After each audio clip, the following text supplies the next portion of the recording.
Bueno, seguimos aquí en Metadata y cuántas veces hemos aprovechado la información que nos ha brindado una y otra vez de manera muy gentil para conocer cómo viene siendo evaluada la gestión del gobierno y otros aspectos, y en esta oportunidad lo tenemos aquí para compartir y charlar un poquito sobre todos esos temas que suele analizar Gustavo Córdoba, que es el consultor que, bueno, como decíamos, siempre nos está brindando información. ¿Qué tal? Bienvenido. Gracias, Antonio. Para mí un placer. No es ajeno que para mí Misiones es mi segunda casa, así que doblemente agradecido por estar acá. Bueno, para presentarlo brevemente, sabemos que al menos está trabajando en 14 provincias, haciendo relevamiento permanente, ¿no? Sí, trabajo de consultoría. Ajá. Y últimamente mucho trabajo digital. Ajá. ¿Qué consiste? Curación de contenido para subir a las redes sociales de gobiernos provinciales, de gobiernos municipales, analítica web, todo lo que es trabajo de Big Data y el trabajo de análisis permanente.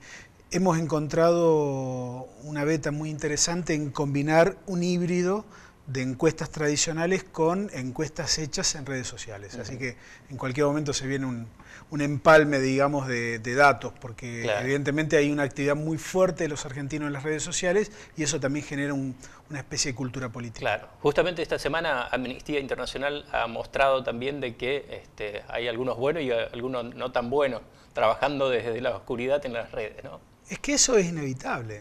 No, estamos viendo además que no es neutra. Por ejemplo, lo que le está pasando a Facebook en este momento, la crisis de credibilidad que están teniendo, que es tremenda, ¿no? Los accionistas el que tiene una acción de Facebook comprada, yo creo que hoy está pensando en desprenderse más que en mantenerla. Yo creo que hoy Internet es un territorio todavía para la mayoría de la gente inexplicable, donde ocurren cosas que nadie sabe por qué ocurren, y el hablar de algoritmos y hablar de manipulación de datos pareciera que fuera ciencia ficción. Y la verdad es que no. Se ganan elecciones manipulando elecciones, Antonio. Hasta leí, y creo que con razón, con algo de razón, se está sospechando inclusive de las elecciones del 2015 en la Argentina de manipulación de datos. Por lo tanto hay que ser prudente, hay que ser cauteloso. Sí hay que decir que en la medida que más informados estemos de cómo se manejan las cosas, va a ser mejor. Le brindamos demasiados datos nosotros a las redes sociales, por el solo hecho de tener una cuentita de WhatsApp o de tener una cuenta en Twitter, en Facebook, en Instagram. Nosotros le estamos dando un volumen de información que, digamos, no sabemos en realidad qué le estábamos dando. ¿Y qué opinas sobre el manejo que tiene justamente el gobierno nacional sobre las redes, el uso de redes? Creo que habría que separar el análisis en dos etapas. La primera etapa es técnicamente irreprochable que un gobierno, lo leía hoy, aspire a tener un metadato del argentino promedio. Digamos, que quiera saber, es como una especie de censo, pero logrado a través del Big Data. Saber todas las características de la población, consumos, etc. El segundo aspecto, que no es tan técnico, me parece que es el político, el aprovechamiento de esos datos. ¿Quién me garantiza a mí en este país que es poco afecto a cumplir las normativas y poco afecto en confiar en la justicia, y a veces con mucha razón, de que esos datos no van a ser mal utilizados? Digo, ahí hay una cuestión. Tenemos un gobierno que no es muy propenso a dar explicaciones, ni de las cosas que hace bien, y mucho menos de las cosas que hace mal. Entonces, ahí yo, objetivamente, Antonio, veo un peligro realmente grande. Ahí iría también mi segunda pregunta, porque no resulta suficiente un simple tweet del gobierno para explicar algunas situaciones o para tratar de que convencernos de algunas situaciones. Digo, también necesita de explayarse, de profundizar, y muchas veces no lo hace este gobierno. Bueno, yo creo que, a ver, la comunicación política es la manera a partir de la cual la política se hace visible y sirve a los gobiernos para generar consensos. Si no utilizan la herramienta de la comunicación política, ¿cómo generan consensos? Claro. Digo, ya la gente, la sociedad argentina, no se deja llevar de la nariz. Ha habido una evolución en los pensamientos, ya se dependen menos de figuras políticas patriarcales, ha habido una evolución. Yo creo que inclusive la política en general, Antonio, mirá lo que te voy a decir, quedó descolocada como repeto ante el tema del acoso. Sí. Digo, la política argentina ha visto una transformación que ha ocurrido delante de sus narices en la sociedad argentina y no ha tomado ni siquiera una mínima reacción. Todavía están añorando una época en la cual solamente era una cuestión de propaganda. Emito el mensaje y lo único que tiene que hacer el ciudadano es escucharlo. No entendieron nada de que ahora es interacción, de que yo tengo que decirle al ciudadano que el tiempo que él tiene es mucho más importante que el tiempo mío. Claro.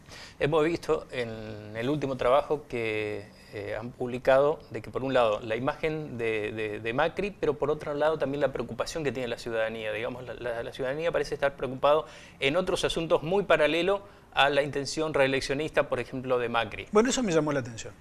Hace no más de 10 días hubo una reunión del PRO en Parque Norte frente a las vicisitudes de los que vivimos en este hermoso país, de llegar a fin de mes, de pagar las cosas, del aumento de los costos, la inflación, el precio del dólar, etcétera, etcétera.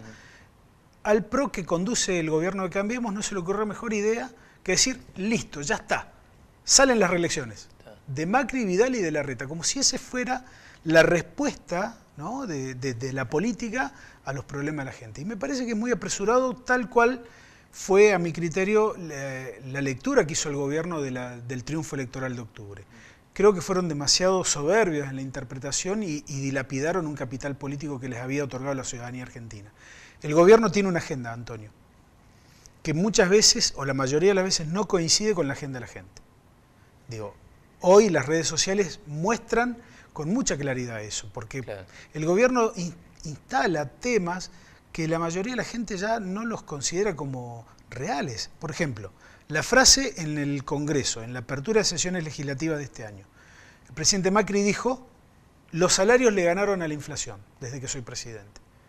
Pero comunicación no es lo que yo digo, sino lo que el otro interpreta. ¿No? Sí, o lo le que preguntamos a los argentinos si estaban de acuerdo con esa frase. Y un 75% nos dijo que no. Por supuesto, también vamos a darle una de cal y una de arena. El presidente dijo, desde que soy presidente han mejorado las obras públicas y los servicios públicos. Y un 46% de argentinos le dio la razón, y un 40% no. Digo, lo que es importante... A eso va la capacidad de lectura que tiene el ciudadano. Digo. Ahí está. Yo creo que ese es el punto. Yo creo que hoy la sociedad argentina evolucionó, maduró mucho más rápido que su clase dirigente. Y la otra cuestión, ¿cómo queda el escenario de la oposición? Porque vimos que hay espacio para un sector de la oposición que aún no se sabe si sería el PJ y cómo quedaría conformado finalmente el PJ. Es muy interesante porque el gobierno, a mi criterio, hoy vive una crisis de desilusión muy concreta que se ve en un votante muy particular, un votante que a lo mejor no era macrista, ni era de Radical, ni Cambiemos, ni del PRO, pero que votó a Macri por la alternancia. Ese votante hoy está absolutamente desilusionado y no se ha ido a engrosar las filas de otro grupo o espacio opositor. Se ha quedado en una especie de punto muerto. Eso para el gobierno representa mantener solamente el voto de primera vuelta. Yo creo que ha perdido el voto de la segunda vuelta. Y en la oposición, como bien decís, yo creo que la clave la tiene Cristina. No es lo mismo si Cristina es candidata a que Cristina no sea candidata. La hipótesis más firme yo creo que va a ser candidata y eso va a obligar a la Liga de Gobernadores a presentar un plan B, un candidato de la Liga de Gobernadores, que puede llegar a ser una combinación Salta-Misiones, Córdoba-Misiones, digo, porque inclusive el perfil nacional que tomó el gobernador Pasalacqua es muy interesante, porque él le puede dar a una eventual fórmula nacional un condimento no peronista, por su pasado y por su origen radical. De cualquier manera, creo que el peronismo no sé si está dando las señales adecuadas. La foto de San Luis fue patética. Yo creo que si ellos quieren mostrar algo potable a la sociedad argentina, ese no es el camino. Quizás la historia del peronismo esta es la que más le cuesta remontar, ¿no? Absolutamente, o reorganizarse. Sí, pero yo analizo también desde otro punto de vista. Cada provincia del peronismo tiene una movilización electoral realmente importante. En promedio, depende de la provincia, pisos de 25 a 30 puntos y en algunas provincias quizás un poco más, ¿no? Un 35, un 40. Imagínate, Antonio, un escenario en donde Cristina racionalmente diga no soy candidata, me excluyo de la posibilidad de ser candidata a presidenta y voy a dejar que mi partido elija libremente en una paso presidencial su candidato para la primera vuelta. Es un escenario hoy poco probable, pero que le daría al peronismo un poder de movilización electoral a lo largo y a lo ancho de todo el país tremendo. Vos imaginate una paso en donde participen Massa, donde participe Urtubey, donde participe De la Sota, donde participe todo el panperonismo. Inclusive, y pensando en una eventual segunda vuelta, yo diría, hay que pensar si el peronismo no se tiene que acercar al socialismo santafesino para tener un matiz progresista o a Lustó. Porque la construcción que hizo Cambiemos hace 2 años, me parece que eso tiene que analizarlo puntualmente un armado peronista, ¿no? Ahora te consulto, en el sentido de, está bien, han pasado mucho tiempo, ya a esta altura se supone que la herencia heredada justamente como argumento va quedando débil ante la necesidad de que la gente dice, bueno, deme respuesta a partir de ahora, está bien, se está investigando el tema de la corrupción, lo está haciendo en la justicia, están interviniendo en varios aspectos, pero también necesitamos alguna respuesta, y esto va en relación a la pregunta, a lo que señalaba anteriormente, de que de alguna manera la gente quedó desilusionada con la idea esta de que había soluciones que iban a venir y todavía no han llegado. Sí, además, no solamente coincido con esa visión, creo que el gobierno tiene una agenda económica que no le da resultado. Digo, claramente, cuando nosotros preguntamos a los argentinos cuál es el principal problema en el país, nos vienen marcando con muchísima claridad que es la inflación el tema principal. Y el gobierno no quiere hablar de eso. Quiere hablar de cualquier otra cosa, quiere ganar tiempo, quiere llegar a las elecciones del año que viene con una idea de que el tiempo pase lo más rápido posible y no tener que discutir la inflación. Ahora. Y que llegue el Mundial. Claro, el Mundial es como una especie de congelamiento del tiempo durante 2 meses, 2 meses y medio, donde nadie le va a prestar atención a la política. Pero entendeme esto, Antonio. La economía del año pasado no fue un factor desequilibrante en términos electorales. A ver, el gobierno tenía un mal desempeño en la economía, quizás como el mismo que tiene ahora, y sin embargo logró que una mayoría de argentinos, casi un 42-43%, le diera su voto en octubre. Esa presencia del voto ideológico es la que me permite decir a mí que si el gobierno mejora levemente alguna cuestión de la economía, es altamente probable que el escenario más realista sea que una eventual reelección de Macri, al menos en una primera vuelta, pase a una segunda, ¿no? Tenga la posibilidad de ir a pelearla en una segunda vuelta. Gustavo Córdoba, muchas gracias por acompañarnos. No, gracias a vos, Antonio. Que se repita la visita en algún momento, así que bienvenido para compartir y analizar esta realidad que es bastante dinámica y cambiante. Sí, exactamente, muchas gracias. No, a vos. Bueno, la pausa y volvemos.